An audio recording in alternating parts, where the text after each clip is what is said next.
Wilhelm Leibniz. Leibniz fue un ingeniero de minas, poeta, geólogo, diplomático, músico, etc.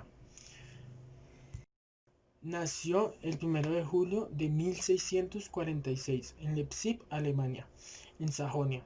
Su papá era vicedecano de la Facultad de Filosofía, además daba clases. Fue autodidacta y en 1652 estudió en la escuela de San Nicolás de Leipzig. A los 12 años ya dominaba el latín. Al final de sus años de escuela conoció la lógica aristotélica y la dominó completamente. Además estudiaba teología y física. En 1661 comenzó sus estudios en filosofía. Todo este interés de la filosofía mecanista lo llevó al estudio de las matemáticas. Se especializó en Derecho y daba clases de filosofías. En 1665 se basó en un texto donde defendía la filosofía y el derecho, diciendo que sin filosofía no habían leyes. Después de que obtuvo su título máximo, inició un viaje en distintos países, aunque no llegó muy lejos, dado que en 1669, después de muchos textos, estudios, publicaciones, etc., se volvió abogado total.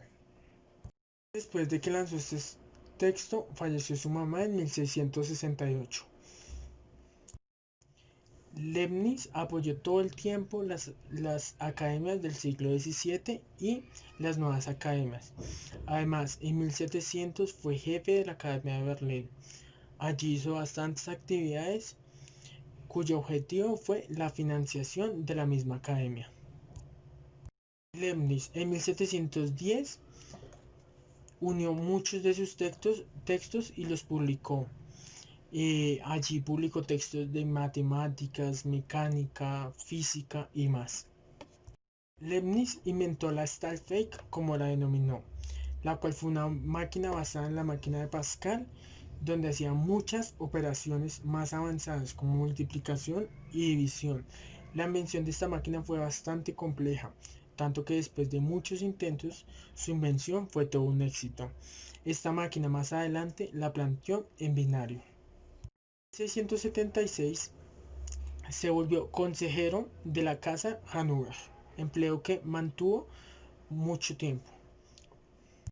Además de esta máquina, Leibniz en la Royal Society tuvo un hallazgo donde hallaba la suma de series de infinitos términos, el cual al comienzo no fue aceptado, dado que existía un método donde se hallaba aquello. Allí se dedicó al estudio de la matemática actual, lo cual lo llevó a un buen descubrimiento.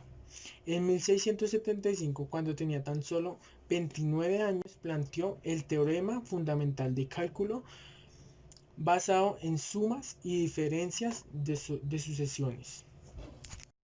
Este método lo publicó en un texto de cálculo en 1685, donde este método lo llamó un nuevo método de los máximos y mínimos.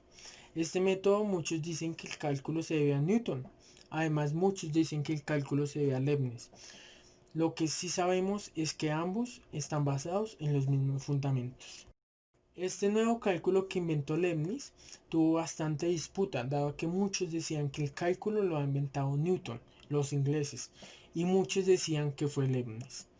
Dado a esto hubo una división científica en los continentes. Newton todo el tiempo fue bastante envidioso con sus investigaciones, muy distinto a Leibniz, el cual fue muy amplio con aquellas investigaciones de cálculo.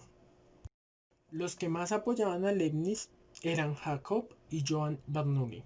Ambos utilizaban el nuevo cálculo, donde lo aplicaban a distintos inconvenientes físicos y matemáticos. Este cálculo fue extendido en los demás continentes y los demás científicos, daba que ellos se ponían distintos inconvenientes y ganaba el que lo solucionaba. Al cabo del tiempo se le solicitó a la Royal Society que decían en ambos, Newton o Leibniz, donde se escogió a Newton como el que planteó el cálculo y se acusó a Leibniz de plagio. aunque actualmente se utilizan todas las anotaciones y el cálculo de Leibniz.